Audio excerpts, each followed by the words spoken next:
Praise Lord सभी को जय मसीह की। कैसे हो आप सब? मेरे अजीज, एक बार फिर से परमेश्वर की उपस्थिति में आपके सम्मुख। और आज का जो टाइटल आपने देखा होगा, आज का टाइटल है प्रेग्नेंट, यानी कि गर्भवती। और ये बहुत गहरा टाइटल पर ने मुझे दिया है। मैं आप निवेदन करता हूँ, चाहे आप शादीशुदा हो और चाहे आप कुंवारे हो, ये सभी के लिए वचन है। और ये बहुत बड़ा प्रकाशन है उद्धार पाने के लिए। आइए प्रार्थना करेंगे। धन्यवाद करते हैं पिता परमेश्वर वचन के द्वारा हमसे बातें करना, और आज इस वचन के द्वारा बहुत को समझाना, मेरे बोलने मेरी सहायता करना।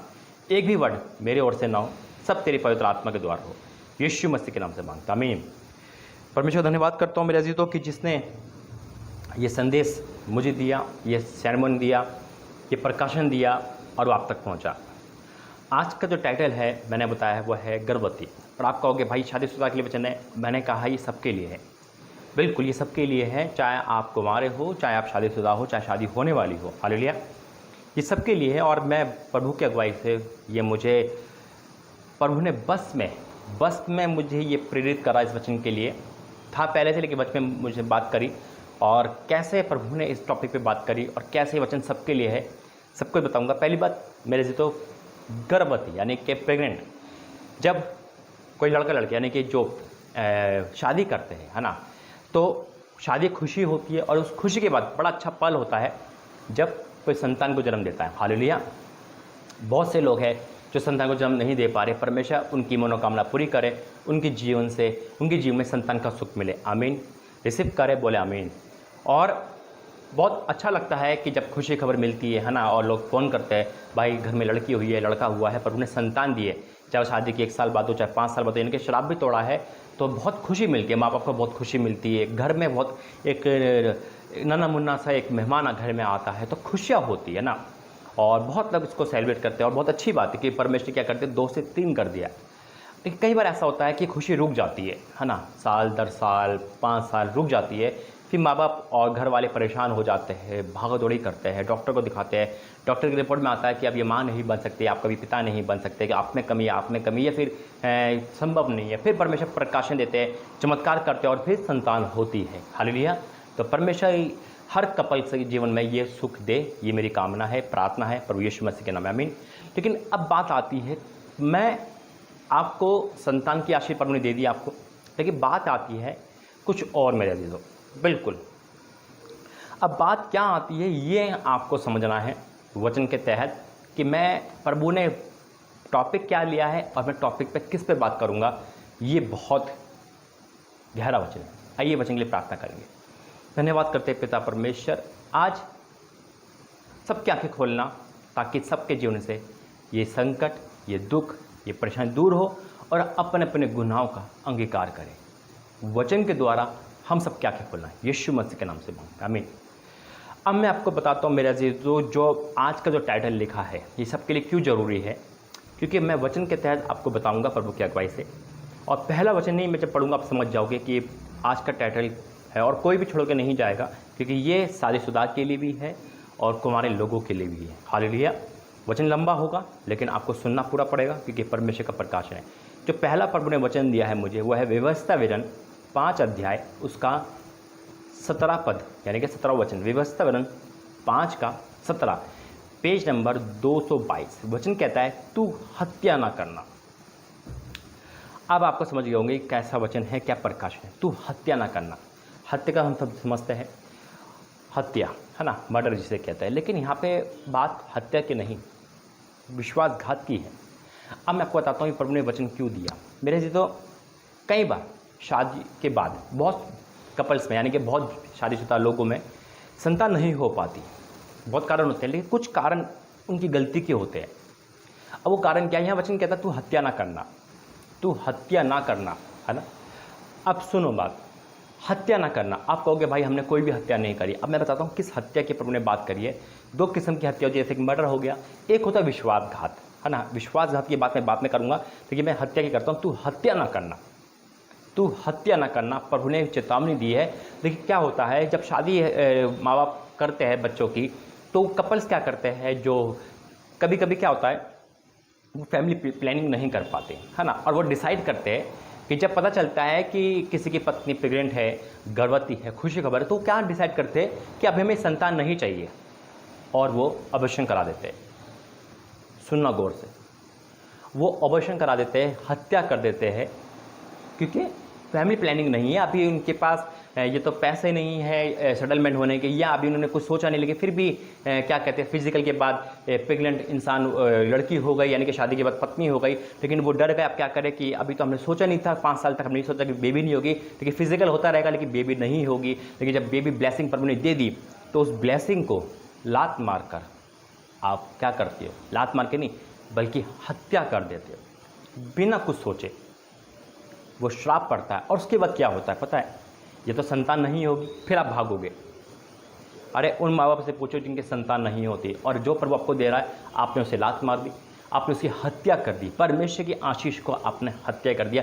सिर्फ क्या फैमिली प्लानिंग नहीं है, अरे परमेश्वर जो संतान दे रहा है आपको, क्या उसकी प्लानिंग प्रभु ने नहीं करी? वो प्लानिंग को आप खराब करते हो और उसके बाद आप पे आरोप लगता है परमेश्वर की ओर से, परमेश्वर की अदालत में, जो कोई नहीं जानता, सिर्फ परमेश्वर जानता है, हत्या करो। और हत्या महापाप है, हालेलुया। और आपने वो पाप कर दिया। आज बहुत सारे शुदा लोग हैं जो ऐसा पाप कर चुके हैं, आज संतान के लिए भटक रहे। और हो सकता है चलो आपको प्रभु ने संतान दोबारा भी दे दी, लेकिन वो ब्लेसिंग नहीं दे पाई, संतान में कमी आ गई, या आपकी लाइफ में वो कमी है, यानी कि वो संघर्ष बना है, वो जो आपने गलती करी, पाप करा है, उसका तलवार आपके ऊपर लटकी हुई है। कहीं कपल्स, कहीं बहनें शादी के बाद अपने फिगर को मेंटेन करने के लिए बेबी नहीं चाहते। मैं साफ बोलूँगा, बुरा जिसको लगे, कि परमेश्वर ने बोला है प्रकाशन है, और वो अपने फिगर को मेंटेन करने के लिए समय लेते हैं कि अभी तो हमारी 25 साल में शादी है, तो हम चाहते हैं कि 30 साल में संतान हो, लेकिन फिजिकल हो रहा है, फिजिकल के मना नहीं है, पति के साथ हो रहा है, कोई बात नहीं है ना, परमेश्वर तो अलाउड कर रखा, पति पत्नी एक तन होंगे। लेकिन उसके बाद क्या हो रहा है, बेबी ब्लेसिंग कहीं से आ जाती है, लेकिन आप अपने मेंटेन के चक्कर में उसकी हत्या कर देते हैं, और ये महापाप आप पर आ जाता है, आपके खानदान पे, आपके परिवार पे, आपके वंश तक चलता है। आज बहुत सारी बहनें इसी पाप में है, बहुत सारे परिवार इसी पाप में है। देखो, मिसकैरेज होना, एक्सीडेंट होना वो अलग बात है, वो अलग बात है, लेकिन जानबूझकर करना वो महापाप है। आज प्रभु ने यही वचन दिया है मेरे अजीजों कि तू हत्या ना करना, और वचन जो कहता है हमें उसको प्रेरित कर। आज बहुत सारे कपल्स जिसके संतान नहीं हो पा रही, सबसे मेन कारण यही है कि आपने आज हत्या कर दी उस ब्लेसिंग की जो परमेश्वर ने आपको दी। आपने नहीं समझा, आपने अपने दिमाग का सहारा लिया, अपनी दिमाग की उपज ली, और आपने एक बिना, कहते हैं ना, एक परमेश्वर की बिना सोचे एक नवजात शिशु जिसने दुनिया में कदम भी नहीं रखा, उसकी हत्या कर दी। हो सकता है गवर्नमेंट आपको कुछ सज़ा दे ना दे, लेकिन मेरा परमेश्वर सज़ा जरूर देगा, क्योंकि ये हत्या है, और परमेश्वर के लिए निर्दोष और दोषी दोनों के लिए अलग अलग प्रतिफल है। लेकिन हाँ, हमारा परमेश्वर प्रायश्चित पे रहम करता है। आज अगर आप ये गलती कर चुके हैं मेरे अजीजों, तो इसका आपको प्रायश्चित करना है, परमेश्वर आपको माफ़ करेगा। वचन कहता है, एक वचन और पढ़ूंगा मैं अभी, भजन संहिता 51 और उसका 14 पद, भजन संहिता 51 उसका 14, 690 पेज नंबर। वचन कहता है, हे परमेश्वर, हे मेरे उद्धारकर्ता परमेश्वर, मुझे हत्या के अपराध से छुड़ा ले, तब मैं तेरे धर्म का जय जयकार करने पाऊंगा। हालेलुया, मुझे हत्या के अपराध से छुड़ा ले।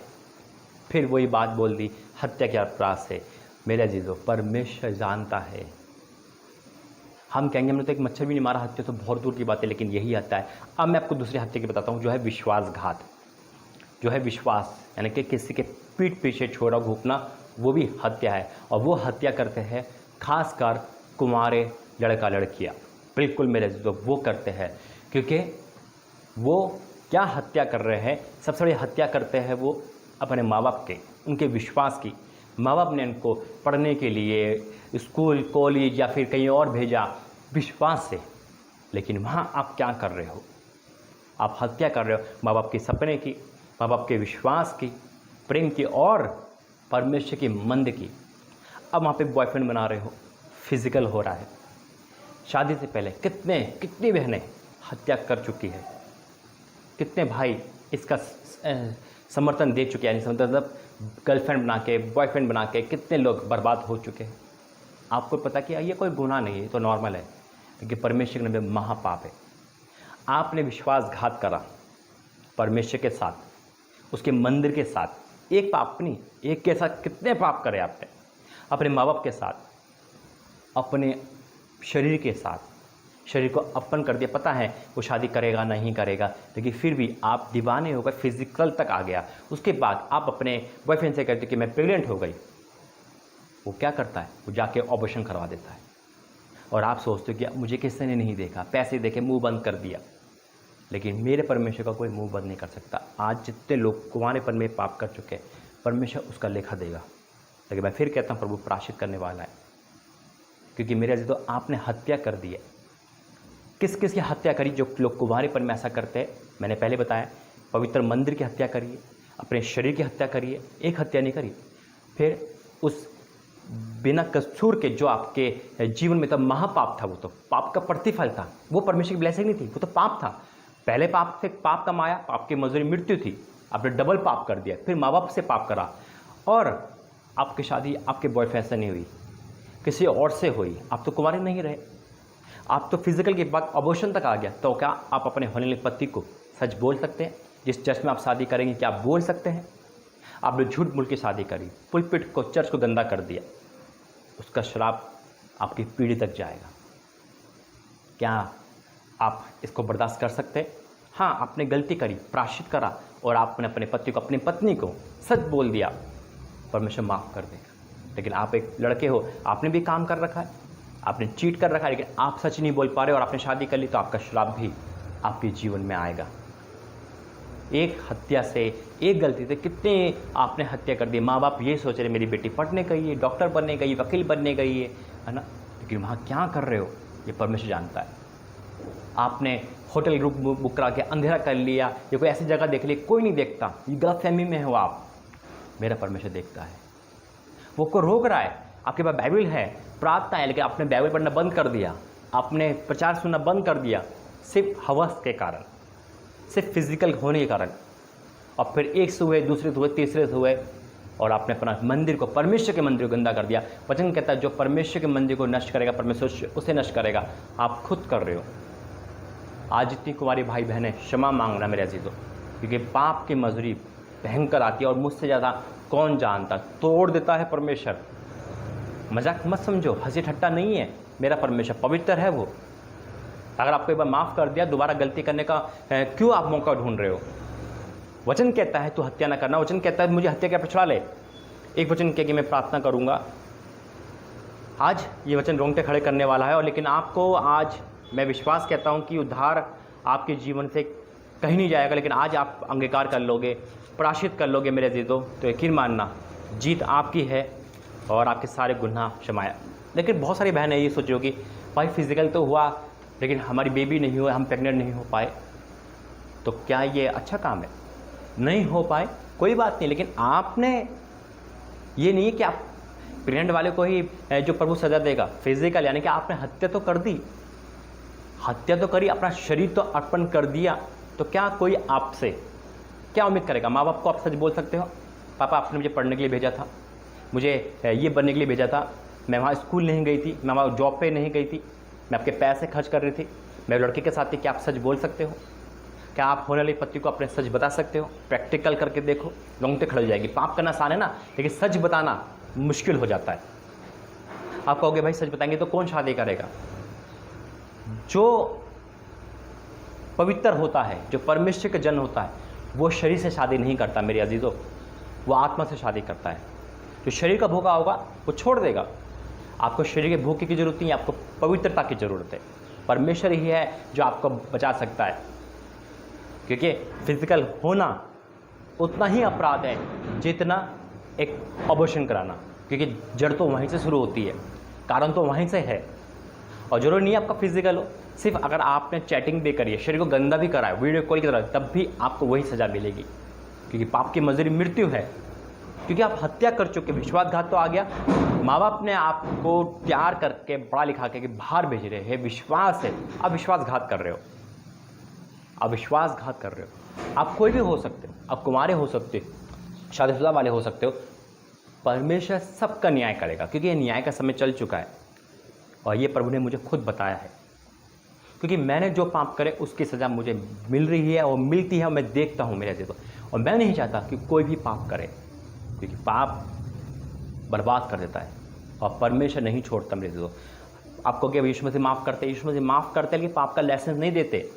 नहीं तो हर कोई पाप करे तो हमको माफ़ी मांग ले। परमेश्वर के ताड़ना को हल्की बात मत समझ, ना ठट्टों में उड़ा, सब करते मैं भी करूं, कोई बात नहीं। आज कितने लोगों ने अपना कुंवारापन खो दिया है और लोग ऐसे घूमते हैं, कोई हुआ ही नहीं काम, लेकिन परमेश्वर लिख लेता है मेरे से। तो एक वचन की प्रार्थना करूंगा, यशायाह 59 को 2 पहले से पढ़ूंगा। यशायाह 59 पेज नंबर 889 यानी कि 879। सुनो यहोवा का हाथ ऐसा छोटा नहीं हो गया कि उद्धार ना कर सके, न वह ऐसा बहरा है कि सुन न सके, परंतु तुम्हारे अधर्म के कामों ने तुमको तुम्हारे परमेश्वर से अलग कर दिया है, और तुम्हारे पापों के कारण उसका मुंह तुमसे ऐसा छुपा है कि वह सुनता नहीं। क्योंकि तुम्हारे हाथ हत्या से और तुम्हारी उंगलियां अधर्म के कामों से अपवित्र हो गई है। तुम्हारे मुंह से तो झूठ और तुम्हारी जीभ से कुटिल बातें निकलती है। आज अपने आप को प्रभु सौंप दो मेरे अजीजों और सच बोलो। जब प्रभु ने मुझसे कहा था ना यूट्यूब पे सच बता, तो मैं घबरा गया था। मैं ये सोच रहा था प्रभु अगर मैं सच बताऊंगा तो आगे का फ्यूचर कैसा होगा, लेकिन मुझे सोचने का मौका नहीं दिया। ना मैंने अपनी शादी के लिए सोचा सच बता कि कौन शादी करेगा या कौन नहीं करेगा या मेरा क्या होगा। प्रभु का तू मेरा दास है और मैंने तुझे चुना है, तो सच बता और लोगों को बचा। और जब मैंने बताया तो मेरा सारा बोझ हल्का हो गया। हालेलुया। आज लोग पाप से तो नहीं डरते, लेकिन सच बताने से डरते हैं। मैं धन्यवाद करता हूँ परमेश्वर के जितने मुझे सामर्थ्य और उन लोगों का भी जो सच बता के आगे आते हैं। मेरे जीतो सच पे ही परमेश्वर है और सच्चा ही परमेश्वर है।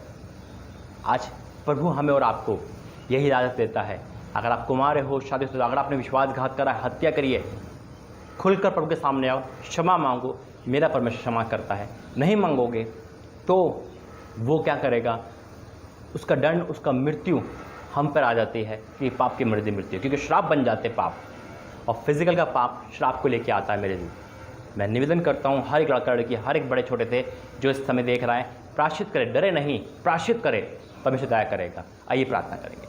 धन्यवाद करते पिता परमेश्वर, धन्यवाद करते प्रभु जी, आज इस वचन के द्वारा आपने आंखें खोली, मन खोला, बोझ उठाया। मैं आपका धन्यवाद करता हूँ। आज जितने भी सुनने वाले, देखने वाले, उनके जीवन से पिता आज ये पाप श्राप दूर हो जाए, जिन्होंने विश्वासघात करा।